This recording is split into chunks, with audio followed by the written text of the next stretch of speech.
The word is Afrikaans. It means simply apartness. But for 46 years, this word defined the lives of millions of people in South Africa. It wasn't just a policy, it was a total reality. Apartheid was institutionalized racial segregation and discrimination that gripped the nation from 1948 until 1994. While the rest of the continent was celebrating decolonization and freedom, South Africa was moving in the opposite direction. It was cementing white minority rule through law, violence, and fear. In this episode, we are going to explore the darkest chapters of South African history. We will see how a government legislated racism, how families were torn apart by a pencil test, and how a resistance movement rose from the ashes of oppression to create a rainbow nation. This is the story of a crime against humanity and the long walk to freedom. The nightmare officially began at the ballot box. In the 1948 general election, the National Party swept to power. Their platform was built on fear. They campaigned under the slogan Swart Gevaar, or Black Danger. They promised the white electorate that they would protect their way of life by turning informal segregation customs into rigid, unbreakable laws. Once in power, they wasted no time. They formalized a system that categorized every single human being in the country. You are no longer just a person. You were a category. The state decided where you could live, where you could work, and even who you could love. It was a project of social engineering on a massive scale, designed to ensure that the white minority would forever rule over the black majority. To control a population, you must first label it. The foundation of the entire apartheid system was the Population Registration Act of 1950. This act mandated that every South African be classified into one of four racial categories: white, black, colored, or Indian. This classification wasn't just a box on a form. It determined your entire destiny. It dictated your home, your job opportunities, and your marriage rights. The methods used to determine race were arbitrary and often humiliating. One infamous method was the pencil test. Officials would push a pencil into a person's hair. If it stayed in, they were classified as black. If it fell out, they might be classified as colored or white. The cruelty of this system was boundless. It split families apart. If one sibling passed the test and another failed, they could be legally separated, forced to live in different areas and attend different schools. It turned biology into a prison. Once people were labeled, they had to be separated physically. The Group Areas Act of 1950 was the tool used to redraw the map of South Africa. The country was divided into racial residential zones. The best land, the leafy suburbs, the fertile farms, the city centers was reserved exclusively for whites. Everyone else was moved. This led to forced removals on a staggering scale.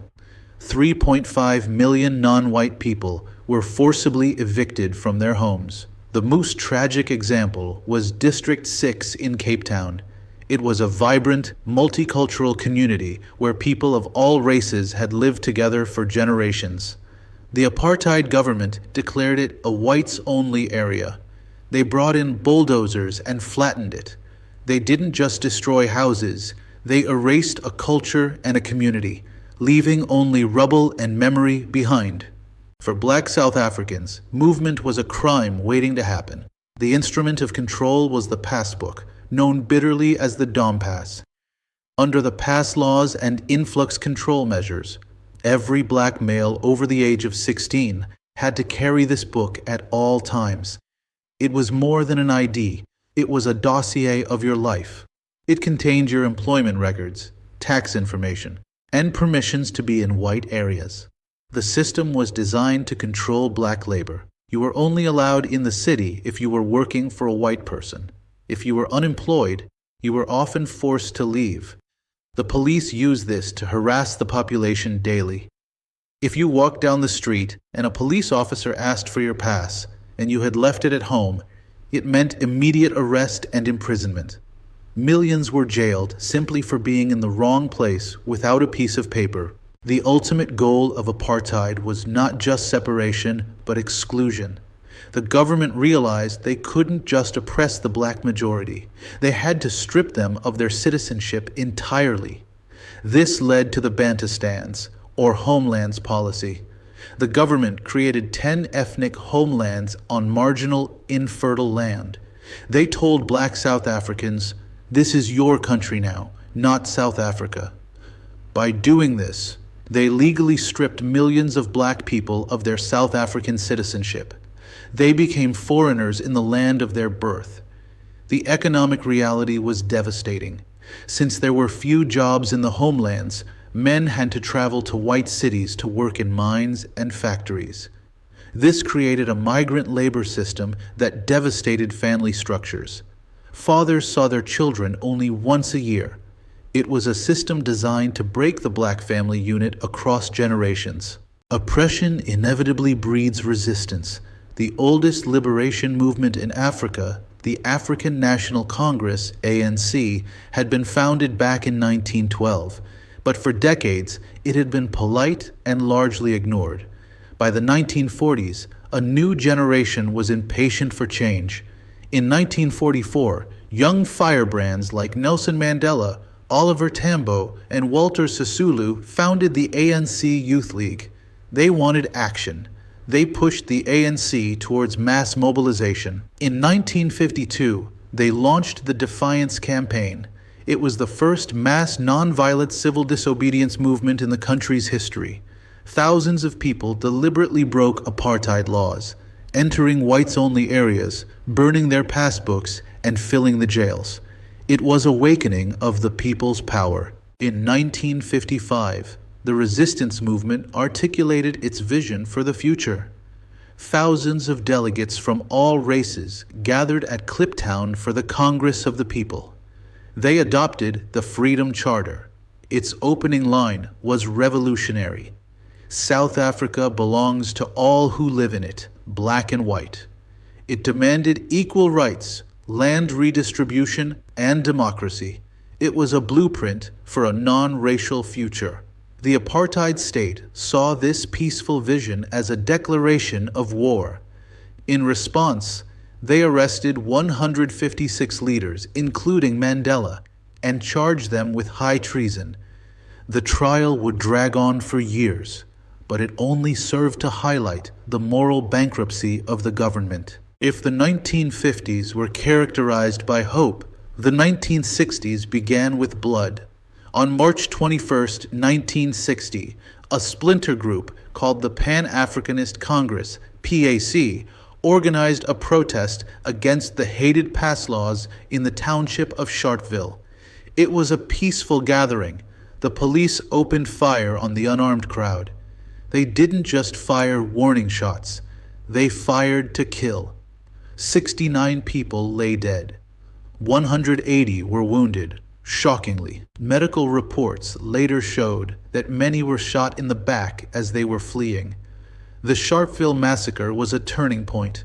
The government declared a state of emergency and banned both the ANC and the PAC. Peaceful protest was now illegal. The resistance had no choice but to go underground and consider a new path: armed struggle. The time for passive resistance was over. Nelson Mandela and other leaders co-founded Umkhonto we Sizwe, which means Spear of the Nation. This was the armed wing of the ANC. They shifted their strategy from nonviolence to sabotage. They weren't trying to kill people. They were trying to cripple the state's infrastructure. They targeted power stations, rail lines, and government buildings. Mandela explained the shift with a powerful principle: wild beast attacks cannot be averted with bare hands. They believed they were fighting a defensive war against a violent state. The state struck back hard. In 1963, police raided a secret hideout at Lily's Leaf Farm in Rivonia. They captured the top leadership of the ANC. This led to the famous Rivonia trial of 1963 to 1964. Mandela and his comrades faced the death penalty for sabotage and conspiracy. Mandela chose not to testify in his own defense. Instead, he gave a speech from the dock that would echo through history. He ended with the words, "It is an ideal for which I hope to live for and to see realized. But my Lord, if it needs be, it is an ideal for which I am prepared to die." They were spared the gallows, but sentenced to life imprisonment. 8 leaders were sent to the island. For the next 27 years, the voice of the resistance was locked away. Nelson Mandela was sent to Robben Island prison. Life there was designed to break the human spirit. Mandela spent 18 of his 27 years there. His days were spent breaking rocks in a lime quarry. The glare from the white lime permanently damaged his eyes. But the prisoners refused to be broken. They organized themselves. They held secret political debates while working. Robben Island became known as the University of the Struggle. Instead of silencing them, the prison turned them into global symbols of resilience. By the mid-1970s, a new generation had grown up under apartheid. They were angry and they were fearless. On June 16, 1976, thousands of students in the township of Soweto marched in protest. Their grievance was specific. The government had mandated that math and social studies be taught in Afrikaans, the language of the oppressor. The police met the children with bullets.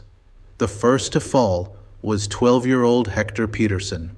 The photo of his dying body being carried by a fellow student shocked the world. The Soweto uprising sparked nationwide riots. Over 600 people were killed. But it changed everything. Thousands of young people fled the country to join MK training camps abroad. The struggle had been revitalized by the youth. In the political vacuum left by the banning of the ANC, a new philosophy emerged: Black consciousness. Its charismatic leader was a medical student named Steve Biko. Biko preached a message of psychological liberation. His philosophy was, "Black is beautiful." He argued that the most potent weapon in the hands of the oppressor was the mind of the oppressed. He wanted Black South Africans to shed their imposed inferiority complex. The state saw Biko as a massive threat. In 1977, he was arrested. He was beaten so severely in police custody that he died from brain injuries. The police claimed he died from a hunger strike, but the truth exposed the brutal nature of the police state to a shocked world.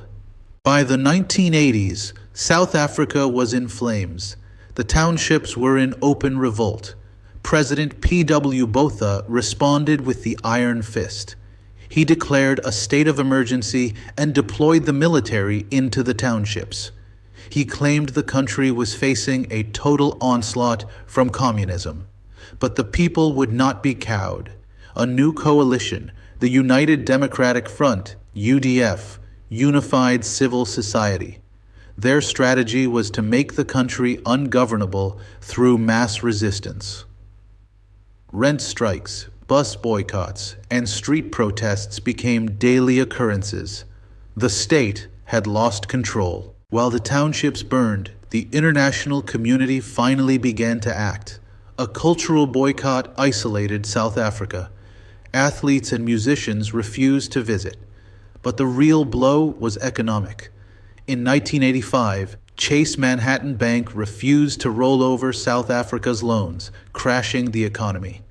In the United States, public pressure forced the Congress to pass the Comprehensive Anti-Apartheid Act, overriding a veto by President Reagan. White business leaders in South Africa began to panic. They realized that apartheid was bad for business and demanded change. By 1989, the writing was on the wall. A new president, F.W. de Klerk, came to power. He was a conservative, but a pragmatist. He realized apartheid was bankrupt. On February 2, 1990, He stunned the world. In a speech to Parliament, he unbanned the ANC, the PAC, and the Communist Party. 9 days later, on February 11th, 1990, the moment the world had waited for arrived. Nelson Mandela walked out of Victor Verster prison, hand in hand with his wife Winnie. After 27 years, he was free. The negotiations for a peaceful transition began at Groote. The transition to democracy was not a smooth road. It was a minefield. The period from 1990 to 1994 was the most violent in the country's history. A third force within the police stoked violence between the ANC and the Inkatha Freedom Party, IFP. They wanted to derail the negotiations. The darkest moment came in April 1993 when the popular leader Chris Hani was assassinated by a white supremacist. The country stood on the precipice of civil war. It was Mandela, not the president, who saved the nation. He went on national television and made a calm appeal to the youth. His leadership prevented a catastrophe. An interim constitution was finally agreed upon, and elections were set. April 27th, 1994, a day like no other. For the first time in history, every citizen of South Africa, regardless of race, could vote. The images were unforgettable, snaking queues of millions of people winding through valleys and cities. Some waited for days just to cast a single ballot. The ANC won a decisive victory with 62% of the vote. Nelson Mandela was inaugurated as the first black president of a democratic South Africa. In a gesture of reconciliation, F.W. de Klerk served as one of his deputy presidents. The pariah state had become a beacon of hope. But how do you heal a nation torn apart by hatred? The answer was unique. The Truth and Reconciliation Commission, TRC. Chaired by Archbishop Desmond Tutu, it was a restorative justice process. It offered a controversial deal. Perpetrators of political crimes could be granted amnesty, but only if they told the full truth. It was a painful, often harrowing process. Victims got to tell their stories, and killers confessed their crimes on live television. It wasn't perfect, but it was a necessary mechanism to pull the country back from the brink of retribution. It laid the foundation for the Rainbow Nation. Apartheid casts a long shadow, and its economic legacy remains. But the light of 1994 proved that even the most rigid tyranny can be dismantled by the human will for freedom.